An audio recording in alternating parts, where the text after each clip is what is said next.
ನೀನು ನಡೆಯಲಾರದ ಸ್ಥಳದಲ್ಲಿ ದೇವರು ನಿನ್ನನ್ನು ಹೊತ್ತುಕೊಂಡು ನಡೆಸುವಂಥ ದೇವರಾಗಿದ್ದಾನೆ. ಧರ್ಮೋಪದೇಶ ಕಾಂಡ ಪುಸ್ತಕ 1ನೇ ಅಧ್ಯಾಯ 31ನೇ ವಚನದಲ್ಲಿ ಇರುವ ವಾಕ್ಯ ಈ ರೀತಿ ಹೇಳುವಂಥದ್ದಾಗಿದೆ: ನೀವು ಈ ಸ್ಥಳಕ್ಕೆ ಸೇರಿದ ಪರ್ಯಂತರವು ನಿಮ್ಮ ಪ್ರಯಾಣದಲ್ಲೆಲ್ಲ ಮಗನನ್ನು ತಂದೆ ಹೇಗೋ ಹಾಗೆಯೇ ನಿಮ್ಮ ದೇವರಾದ ಯೆಹೋವನು ನಿಮ್ಮನ್ನು ಹೊತ್ತನಲ್ಲವೇ ಎಂದು ನಿಮಗೆ ಹೇಳ್ತಾ ಇದ್ದಾನೆ ಎಂಬುದಾಗಿ. ಪ್ರಿಯ ದೇವರ ಸಭೆಯನ್ನು ಗಮನಿಸುವಾಗ ಕೆಲವು ಯುದ್ಧಗಳು ನಮ್ಮ ಕಾಲುಗಳನ್ನಲ್ಲ, ನಮ್ಮ ಹೃದಯವನ್ನೇ ದಣಿಗೊಳಿಸುವಂತಾಗುವಂಥದ್ದು, ಆಯಾಸ ಮಾಡುವಂಥವಾಗಿದ್ದಾವೆ.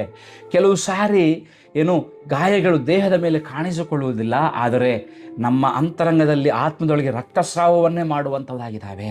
ಅಷ್ಟು ಮಾತ್ರಕ್ಕಲ್ಲ, ಕೆಲವು ಸಾರಿ ಅನೇಕ ರಾತ್ರಿಗಳು ನಿದ್ರೆ ಇಲ್ಲದೆ ಕಳೆಯುವಂಥ ವ್ಯಕ್ತಿಗಳಾಗಿರ್ತೇವೆ. ಅಂತಹ ಸಂದರ್ಭದಲ್ಲಿ ಯಾಕಂದರೆ ಕಣ್ಣೀರ ದಿಂಬನ್ನು ನಾವು ನೆನೆಸುವಂಥ ವ್ಯಕ್ತಿಗಳಾಗಿರ್ತೇವೆ ಪ್ರೇರೆ. ಅಂತಹ ಸಮಯದಲ್ಲಿ ನಮ್ಮ ಮನಸ್ಸು ಕೇಳ್ತದೆ, ದೇವರೇ ಎಲ್ಲಿದೆಯಪ್ಪ? ಹೌದ್ರ? ಪ್ರಶ್ನೆ ಖಂಡಿತ ಬರುವಂಥದ್ದಾಗಿದೆ. ಆದರೆ ದೇವರು ಹೇಳ್ತಾನೆ, ನೀನು ನಡೆಯಲಾರದೆ ಹೋದ ಕಾರಣ ನಾನು ನಿನ್ನನ್ನು ಬಿಟ್ಟಿಲ್ಲ, ನೀನು ನಡೆಯಲಾರದೆ ಹೋದಿದ್ದರಿಂದಲೇ ನಾನು ನಿನ್ನನ್ನು ಕೈಗಳಲ್ಲಿ ಎತ್ತಿಕೊಂಡೆ ಎಂಬುದಾಗಿ. ಆಮೇನ್. ಇಸ್ರಾಯೇಲರು ಅರಣ್ಯದಲ್ಲಿ 40 ವರ್ಷ ನಡೆದರು ಪ್ರಿಯರೇ.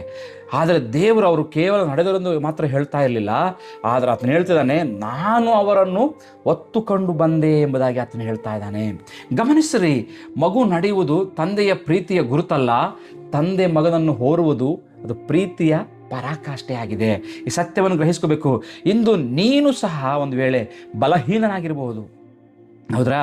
ಪ್ರಾರ್ಥನೆ ಮಾಡಬೇಕನ್ನಿಸ್ತದೆ, ಆದರೆ ಮಾತುಗಳು ಬರ್ತಾ ಇಲ್ಲ. ಸತ್ಯವೇದ ತೆಗೆದು ಬೈಬಲ್ ಓದಬೇಕನ್ನಿಸ್ತದೆ, ಆದರೆ ಮನಸ್ಸು ನಿಲ್ಲಿಸ್ತಾ ಇಲ್ಲ. ನಗಬೇಕನ್ನಿಸ್ತದೆ, ಆದರೆ ಹೃದಯದಲ್ಲಿ ಕಣ್ಣೀರು ತುಂಬಿಕೊಂಡಿದೆ, ಅಳ್ತಾ ಇದೆಯಾ ನೀನು. ಆದರೆ ದೇವರು ಹೇಳ್ತಾ ಇದ್ದಾನೆ, ನಿನ್ನ ಬಲಹೀನತೆ ನನ್ನನ್ನು ನಿನ್ನಿಂದ ದೂರ ಮಾಡೋದಿಲ್ಲ, ಅದು ನಿನ್ನನ್ನು ನನ್ನ ಹೃದಯಕ್ಕೆ ಇನ್ನೂ ಹತ್ತಿರ ಮಾಡುವಂಥದ್ದಾಗಿದೆ ಎಂಬುದಾಗಿ. ಒಂದು ಚಿಕ್ಕ ಮಗು ನಡೆದಾಗ ತಂದೆ ಅದರ ಕೈ ಹಿಡಿಯುವುದಷ್ಟೇ ಅಲ್ಲ, ಅದನ್ನು ತನ್ನ ಭುಜಗಳ ಮೇಲೆ ಹೊತ್ತುಕೊಳ್ಳುತ್ತಾನೆ ಪ್ರಿಯರೇ. ಆ ಮಗುವಿಗೆ ದಾರಿ ಗೊತ್ತಿಲ್ಲದಿದ್ದರೂ ಪರವಾಗಿಲ್ಲ, ಯಾಕಂದರೆ ತಂದೆಗೆ ಗಮ್ಯಸ್ಥಾನ ಚೆನ್ನಾಗಿ ಗೊತ್ತಿರುತ್ತದೆ.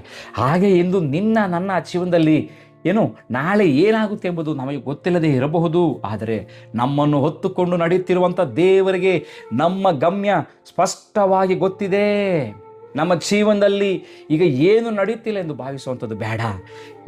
ಇನ್ನೂ ಕುಸಿದು ಬೀಳದೆ ನಿಂತಿದ್ರೆ ಅದು ನಿನ್ನ ಶಕ್ತಿಯಲ್ಲಿ ಎಂಬುದಾಗಿ ಸತ್ಯವನ್ನು ಗ್ರಹಿಸ್ಕೊ. ಇವತ್ತು ನಿನ್ನನ್ನು ಹೊತ್ತುಕೊಂಡು ನಡೆಯುತ್ತಿರುವಂಥ ದೇವರ ಕೃಪೆಯಿಂದಲೇ ಮಾತ್ರ. ಇಂದು ನೀನು ಒಡೆದ ಹೃದಯದಿಂದ ಒಂದು ವೇಳೆ ಇದೆಯಾ, ದಣಿದಿದೆಯಾ, ಇನ್ನು ಒಂದು ಹೆಜ್ಜೆ ಇಳಿಯಲು ಸಾಧ್ಯವಿಲ್ಲ ಎಂಬುದಾಗಿ ಅನಿಸ್ತಾ ಇದೆಯಾ ನಿನಗೆ?